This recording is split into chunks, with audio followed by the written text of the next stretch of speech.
Olá, estimados irmãos, vamos em nome do nosso amado Salvador Jesus e com o auxílio do Santo e Bom Espírito dar continuidade aos estudos da nossa lição 3 desse ano, As Serpentes Ardentes, esse é o título da lição, e vamos estudar o segundo trimestre, que o título dele, segunda-feira, é O que significa conhecer?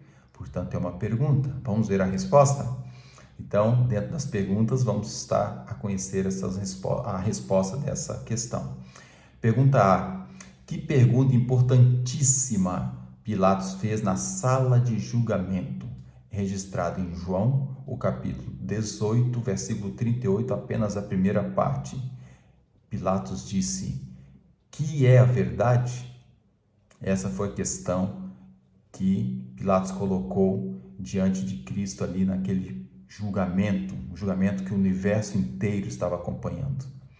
Portanto, segunda parte da primeira pergunta: que resposta ele teria recebido se tivesse parado apenas por um momento para ouvir o que o Salvador tinha a dizer? Essa resposta está registrada por João, capítulo 14, versículo 6, um verso muito conhecido. Qual é o verso? Disse Jesus: eu sou o caminho, a verdade e a vida.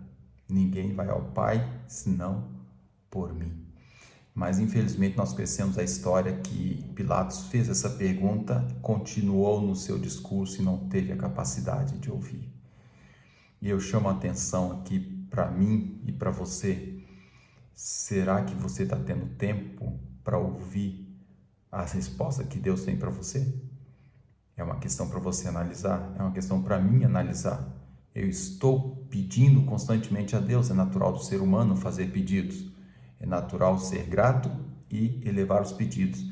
Mas será que eu quero ouvir aquilo que é necessário para mim? Porque Pilatos não quis ouvir o que é necessário para a vida espiritual dele e estava ali tentando safar o seu lado material. E ao tentar livrar o seu lado material, não ouviu o que era preciso para a sua alma. Vamos ver o que traz para nós a pena inspirada concernente a esse tema.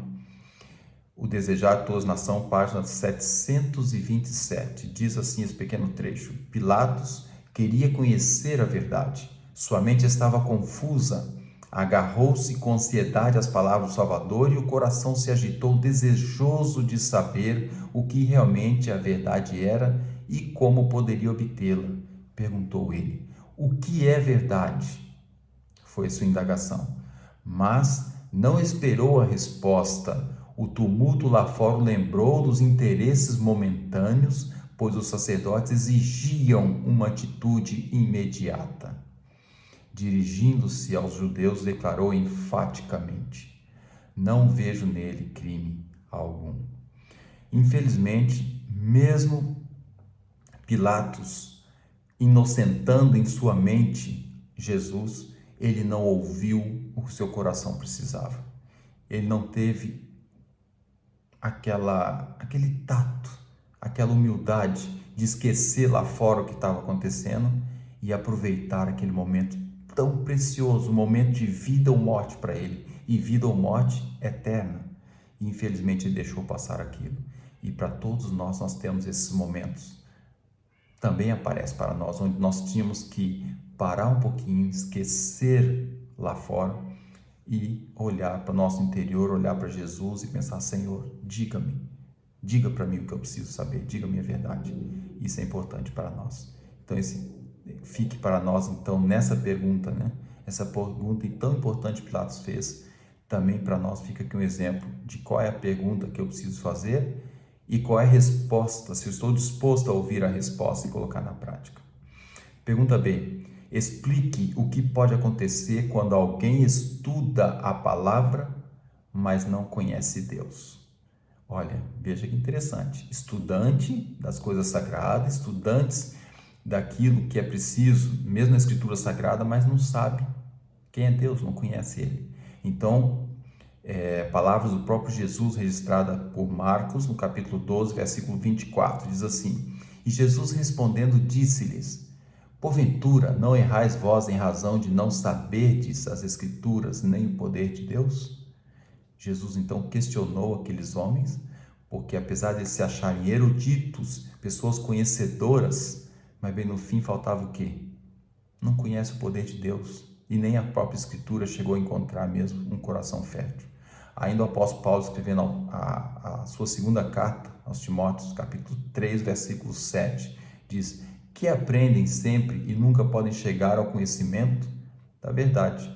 Ou seja, aprende, mas não encontra um terreno fértil no coração para poder aquilo germinar e dar fruto. Então devemos ter cuidado com isso. O Desejar de Tuas Nações, página 605, traz o seguinte complemento, são 2 frases.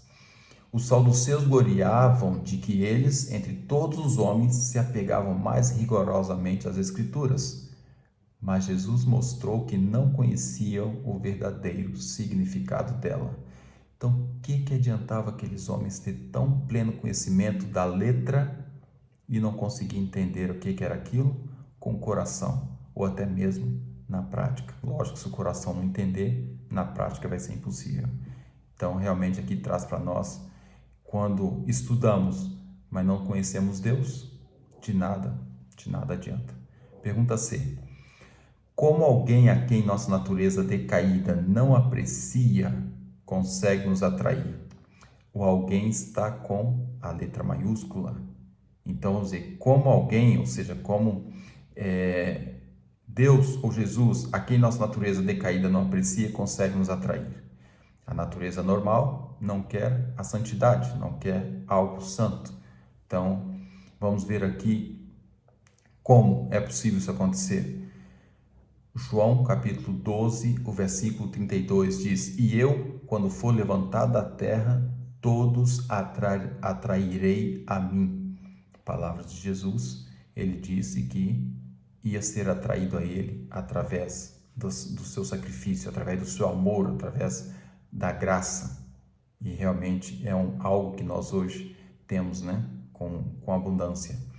Ainda João capítulo 8, versículo 28 diz o seguinte: disse-lhe, pois, Jesus: quando levantardes o Filho do Homem, então conhecereis quem eu sou e que nada faço por mim mesmo, mas falo como o Pai me ensinou. Então nós temos aqui alguns aspectos. Primeiro, vemos que conhecer Ele. Os próprios discípulos que achavam tão conhecedores de Cristo, estavam ali vivendo com Ele constantemente, dia após dia, não estavam preparados para a morte dele, né? E depois disso é que realmente foram conhecer, foram atraídos, foram realmente o coração deles chegaram à plenitude do que Jesus queria para eles. E Jesus deixou o exemplo, ele fala como o Pai ensinou para ele. Isso para nós também é um exemplo. O que está escrito é o que nós devemos falar. E de forma alguma tentar inventar algo do que não está escrito.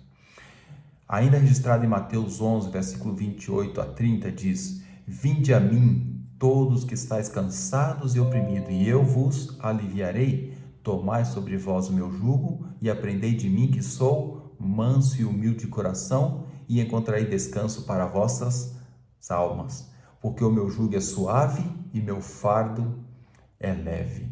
É das expressões mais bonitas que Jesus colocou, que Jesus falou e foi colocado para o nosso ensino, para o nosso aproveitamento. Está cansado? Está oprimido? Não está bem? Você está depressivo? Você está com o seu coração apertado? Você está triste? Você perdeu um ente queridos? Você está passando por um luto? Você está passando por uma enfermidade terrível? Não interessa a circunstância que você esteja passando no momento. Vai a Jesus. Jesus sabe o estado que você está nesse momento. Ele está olhando para você, ele está dentro do teu coração, ele está em tua mente, ele está ali com você, do seu lado, ele sabe tudo. Ele não deixa nada acontecer que não seja da vontade dele. Entrega-se a ele. Por quê?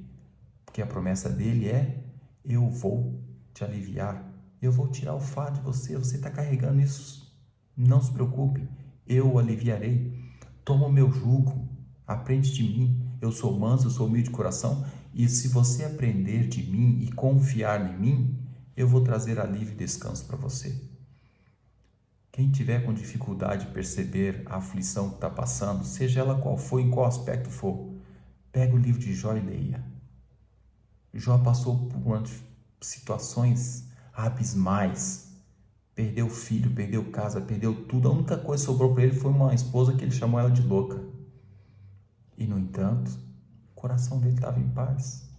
O seu espírito estava em paz, a sua mente estava em paz. Por quê? Porque ele fez essa prática, entregou. Ele foi a Jesus e falou: está aqui, Senhor. Me alivia porque estou aqui todo ferrado. Não tem mais nada, até a minha pele está aqui, estou me coçando com caco de telha. Mas não tem importância, está aqui, ó. Eu sou teu, o Senhor sabe de tudo. Controla a minha vida do jeito que o Senhor achar melhor. E estava em paz. Então, se você não está em paz, é porque você não se entregou a Cristo. Porque se você se entregar, você vai ficar em paz. Ele diz aqui: meu jugo é suave e meu fardo é leve. É impressionante as promessas. Nós é que às vezes não queremos ceder o suficiente para recebê-las. Vamos ver ainda a Ciência do Bom Viver, página 491. Diz o seguinte: sempre que a lei for apresentada ao povo, que o mestre da verdade aponte o trono coroado pelo arco-íris da promessa, que é a justiça de Cristo. A glória da lei é Cristo. Lembre-se, a glória da lei é Cristo. Ainda faço aqui um parêntese. Nunca tente pregar para alguém sobre o sábado, sobre o vestuário, sobre o regime alimentar, seja a doutrina que for. Se a pessoa não entender Cristo lá no Éden, Cristo conversando com Adão no seu pecado, Cristo na terra fazendo o seu trabalho, Cristo na cruz, Cristo ressurgido, Cristo no santuário fazendo trabalho em prol da humanidade. Se a pessoa não percebe isso, não adianta falar de doutrina para ele.